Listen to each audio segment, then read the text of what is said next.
Good morning students. हमने last topic discuss किया था समरूप आवेशित अचालक गोले के कारण विभिन्न बिंदुओं पर विद्युत क्षेत्र की तीव्रता। आज हम डिस्कस करेंगे समरूप आवेशित चालक के पृष्ठ पर बल, ठीक है, अर्थात विद्युत दाब। चलो करते हैं स्टार्ट। ये देखिए, ये अपने पास एक चालक है और जिस पर एक समान रूप से पृष्ठ आवेश घनत्व सिग्मा है, ठीक है। जब भी किसी चालक को आवेश दिया जाता है तो वो आवेश उस चालक की सतह पर एक समान रूप से वितरित हो जाता है, ओके। और किसी भी अल्पांश पर उपस्थित आवेश शेष भाग पर उपस्थित आवेश के कारण प्रतिकर्षण बल का अनुभव करता है, ठीक है। मतलब कोई अल्पांश है, उस पर आपने कोई चार्ज ले लिया तो उस चार्ज पर जो शेष भाग है उस पर उपस्थित आवेश है वो इसको प्रतिकर्षित करता है, ठीक है, और जिसके कारण उस पर एक बल लगता है। और इस चालक पर जो एक कुल बल होगा वो सभी अल्पांशों पर लगने वाले बलों के सदिश योग के बराबर होता है। अर्थात चालक की सतह पर एक बल का अनुभव होता है और जिसकी दिशा चालक के पृष्ठ के लंबवत बाहर की ओर होती है, चाहे वो पॉजिटिवली चार्ज हो चाहे वो नेगेटिवली चार्ज हो। क्लियर? तो देखिए, अपने पास एक चालक है जिस पर एक समान रूप से पृष्ठ आवेश घनत्व सिग्मा है। अब इस चालक के निकट हमने दो बिंदु लिए हैं, एक तो जस्ट इसके बाहर है और एक जस्ट इसके अंदर है। बाहर है वो P1 और अंदर है वो P2 है। तो इससे आपको पता है कि चालक के जस्ट बाहर जो विद्युत क्षेत्र होता है वो होता है इसमें sigma upon epsilon not, sigma upon epsilon naught. और चालक के अंदर आपको पता है कि विद्युत क्षेत्र है वो शून्य होता है। जहाँ सिग्मा है वो पृष्ठ आवेश घनत्व है और एप्सिलॉन नॉट है वो निर्वात की विद्युतशीलता। अब देखिए, इस चालक को अपने दो भागों में विभाजित कर लेते हैं। एक भाग तो अपना है अल्पांश AB जिसका क्षेत्रफल ds और फिर शेष भाग रह जाएगा इसका ACB। अल्पांश AB है और रिमेनिंग पार्ट है वो है इसका ACB। अब देखिए, इससे अपने यहाँ दो इलेक्ट्रिक फील्ड हैं, एक तो है E1 है वो यहाँ अल्पांश से AB के कारण विद्युत क्षेत्र, जबकि E2 वेक्टर है वो शेष भाग है ACB के कारण विद्युत क्षेत्र, ठीक है।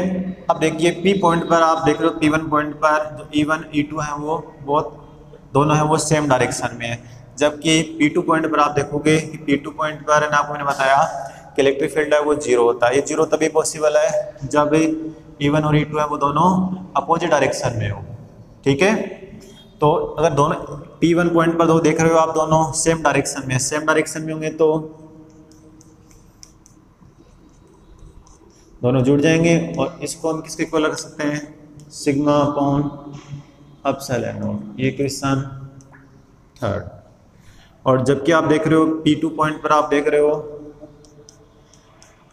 कि दोनों अपोजिट डायरेक्शन में है, तो E1 माइनस E2 और ये किसके इक्वल आ जाएगा, जीरो के, ओके। तो यहाँ से अपने पास क्या आ जाएगा कि E1 और E2 दोनों क्या है, इक्वल है। ये अपने पास आ जाएगी इक्वेशन 4। तो इक्वेशन 3 व इक्वेशन 4 से E1 और E2 दोनों इक्वल है, दोनों इक्वल होंगे तो यहाँ E2 की जगह हम क्या रख देते हैं, E1, तो यहाँ आ जाएगा 2E1, या E1 की जगह E2 रख देंगे तो 2E2, ओके। और ये किसके इक्वल हो जाएगा, सिग्मा अपॉन एप्सिलॉन नॉट। तो E1 और E2 equal to sigma upon 2 epsilon naught. Clear, ये क्वेश्चन अपने पास आ गई 5। अब देखिए, अब अल्पांश ए बी का मैंने आपको बताया इसका जो क्षेत्रफल है वो ds है और इस पर उपस्थित आवेश है वो है इस पर dq। तो इस dq आवेश पर शेष भार के कारण विद्युत क्षेत्र E2 के कारण लगने वाला बल, मतलब आवेश तो AB का होगा लेकिन विद्युत क्षेत्र होगा वो AC विभाग का। देखिए, अल्पांश AB पर उपस्थित आवेश dq पर शेष भाग ACB के विद्युत क्षेत्र E2 वेक्टर के कारण लगने वाला बल क्या जगह देखो dF, और बल होता है मैंने बताया था आवेश इंटू विद्युत क्षेत्र, तो आवेश है वो dq और विद्युत क्षेत्र है वो E2।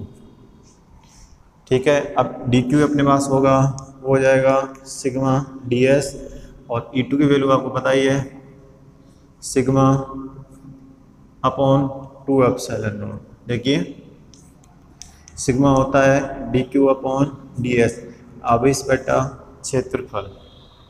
तो यहाँ से अपने पास क्या जाएगा dF equal to sigma square upon 2 epsilon naught ds। Clear, और संपूर्ण पृष्ठ पर निकालेंगे तो संपूर्ण पृष्ठ पर लगने वाला बल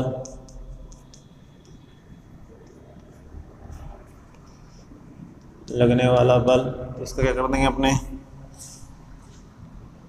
इंटीग्रेशन कर देंगे पूरी सरफेस के लिए, close integral sigma square upon 2 epsilon naught और आ जाएगा ds। क्लियर, अब देखिए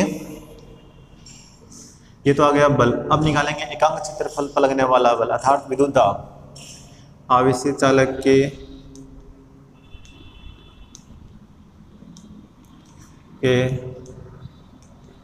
एकांक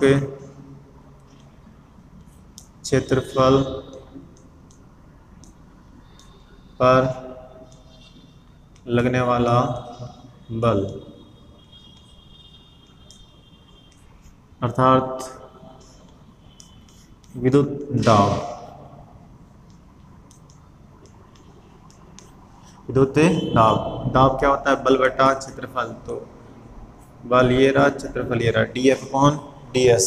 तो dF अपॉन ds करेंगे तो ds से ds कैंसिल, देखो 1 अपॉन ds और dF की वैल्यू कितनी है sigma square upon 2 epsilon naught ds।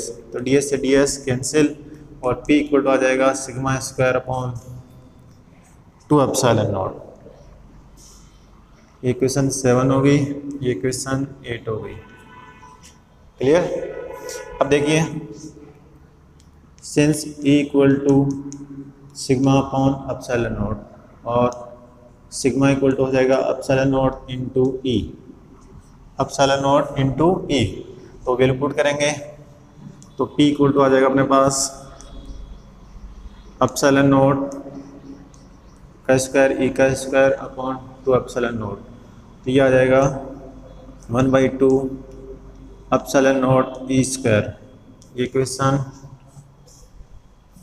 8 और ये 9, तो 8 और 9 को दोनों को एक साथ लिख देंगे तो अपने पास आ जाएगा विद्युत दाब sigma square upon 2 epsilon not या 1/2 एप्सिलॉन नॉट ई स्क्वायर। ठीक है, तो कोई भी आवेशित चालक है उस पर क्या लगता है, बल लगता है, और इस बल की दिशा कहाँ रहेगी, बाहर की ओर, चाहे पॉजिटिवली चार्ज हो चाहे नेगेटिवली चार्ज हो। और इस बल के कारण ये चालक पृष्ठ है वो एक दाब का अनुभव करता है जिसे हम विद्युत दाब कहते हैं, जिसका मान होता है sigma square upon 2 epsilon not या 1/2 epsilon not E square. Okay.